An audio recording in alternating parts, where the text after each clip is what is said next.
একদিন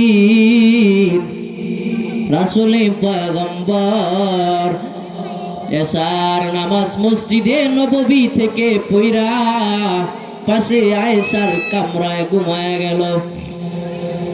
নবী বলে, আমি ঘুমাই ঠিক, কিন্তু আমার অন্তর ঘুমায় না।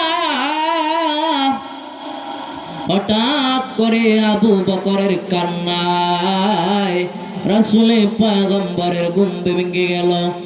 রাসূল বিছানা থেকে উঠে বলে, কয়েক রাত্রে কে কান্না করে? মসজিদে নববীর দিকে তাকায় দেখে হযরতে আবু বকর নামাজের মধ্যে দাঁড়ায় দাঁড়ায় কান্না করতেছি।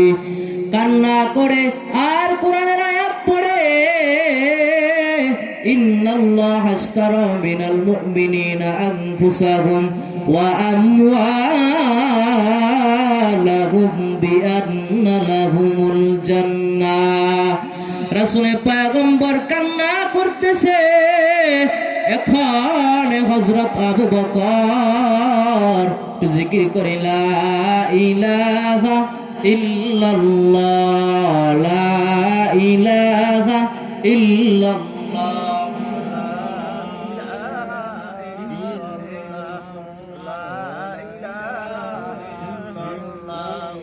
লা ইলাহা ইল্লাল্লাহ, লা ইলাহা ইল্লাল্লাহ। নৌকা চলে না মাঝি সারা, নৌকা চলে না মাঝি সারা।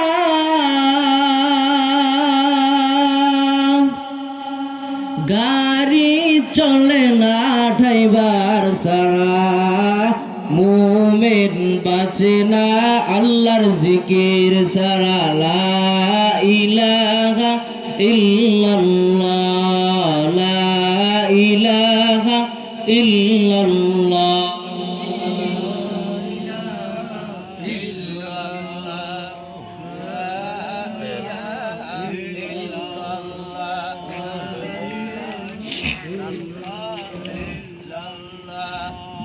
লা ইলাহা ইল্লাল্লাহ। মদিনায় যাওয়ার ইচ্ছা আছে তো? আমার মন কান্দে যাইতে মদিনায়, আমার মন কান্দে যাইতে মদিনায়। গরিব আমি বাংলায় বাড়ি, গরিব আমি বাংলায় বাড়ি, কেমনে যাব মদিনায়?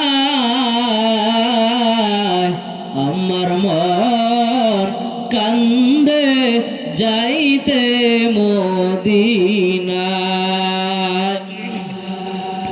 তো যেটা বলতেছিলাম, হযরতে আবু বকর নামাজের ভিতরে দাঁড়ায়া দাঁড়ায়া কান্না করতেছি।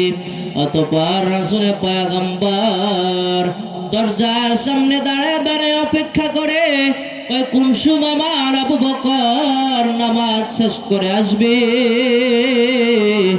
তখন কিছুক্ষণ অপেক্ষা করার পর হযরত আবু বকর নামাজ শেষ করে আসে। জিজ্ঞাসা করে, ও রহমতের নবী, আপনি দাঁড়ায় আছেন কারণ কি? এত গভীর রাতে আপনি ঘুমান নাই? তখন রাসূল বলে, কয় আমার অন্তর ঘুমায় না, আমি ঘুমাইলে আমার অন্তর জাগ্রত থাকে। অতঃপর আবু বকর রাদিয়াল্লাহু তাআলা আনহুকে বলে, ও আবু বকর, তুমি এত গভীর রাতে নামাজের মধ্যে দাঁড়ায় দাঁড়ায় কারণ কান্না, কি জন্য কানলাম? অতঃপর বলে, ইন্নাল্লাহা আশতারা মিনাল মুমিনিনা আনফুসাহুম ওয়া আমওয়ালাহুম বিআন্না লাহুমুল জান্নাহ। আল্লাহ তো ঘোষণা দিছে, আমাদের জান আর মালের বিনিময়ে জান্নাত আমাদেরকে দিবে। আর রাসূল আপনি তো জানেন আমি তো কাপড়ের ব্যবসা করি। অতঃপর রাসূল বলে, কয় কি হয়েছে ঘটনা খুলে বলো না। অতঃপর আবু বকর বললেন, বহুদিন আগে আমার কাছ থেকে এক মহিলা কাপড় নিয়ে যায়, এত দিন পরে আমার কাছে গতকালকে আইসা কাপড় দিয়া বলে, কয় ও আবু বকর, তোমার কাছ থেকে যেই কাপড় আমি নিয়েছিলাম সেই কাপড় আমার পছন্দ হয় নাই, সেই কাপড় আমার পছন্দ হয় নাই, কেবল আজকে তোমাকে কাপড় ফেরত দিয়া গেলাম, তুমি আমারে টাকা ফেরত দিয়া দাও। এখন আবু বকর টাকা ফেরত দিয়া দিল। একবার বলতে থাকলো, আল্লাহ তো আমাদের জান আর মাল বিনিময়ে জান্নাত দিবে। এখন তো দেখি উল্টা হয়ে গেল।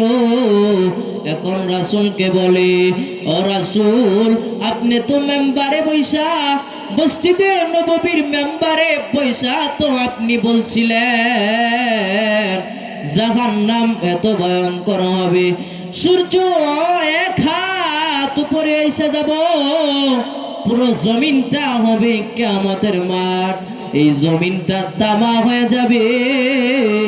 এই জন্যই তো আমি রাত্রে বেলা কান্না করতেছিলাম আর বলতেছিলাম, আল্লাহ যদি আমারে কিয়ামতের মাঠে এভাবে দাঁড় করায়া আমি আবু বকরকে যদি জিজ্ঞাসা করে, ও আবু বকর, তুমি আমার কাছে কি নিয়ে আসছ, তখন আমি যদি বলি রোজা নামাজ হজ যাকাত নিয়ে আসছি, তখন আল্লাহ যদি বলে, আমি যেভাবে করতে বলেছিলাম তুমি সেভাবে করতে পারো না,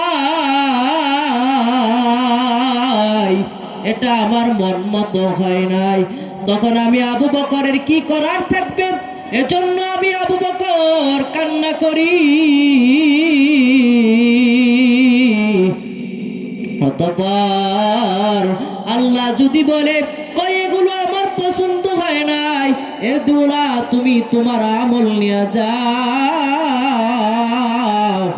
আর আমার জান্নাত আমারে ফেরত দিয়া দাও, তখন আল্লাহ যদি আমাকে এভাবে উল্টা দিয়া দেয় তাহলে তো আমার জাহান্নামের অর্ডার হয়ে যাবে।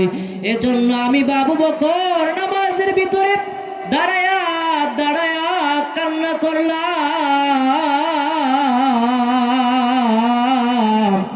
সাহাবায়ে কেরামদের জীবনী খুলে দেখেন, সাহাবায়ে কেরাম এমন ছিল, রাষ্ট্র পরিচালনা করত, ঠিক দিনের বেলা রাষ্ট্র পরিচালনা করত, রাত্রে বেলা জুতার আওয়াজ হবে দেখা জুতা খুইলা মানুষের বাড়ির রাস্তা দিয়া খাইটা হাইটা যাইতো আর দেখতো কোন মানুষটা না খাওয়া, কোন মানুষটা খায় না, এখন কান্না করে এদেরকে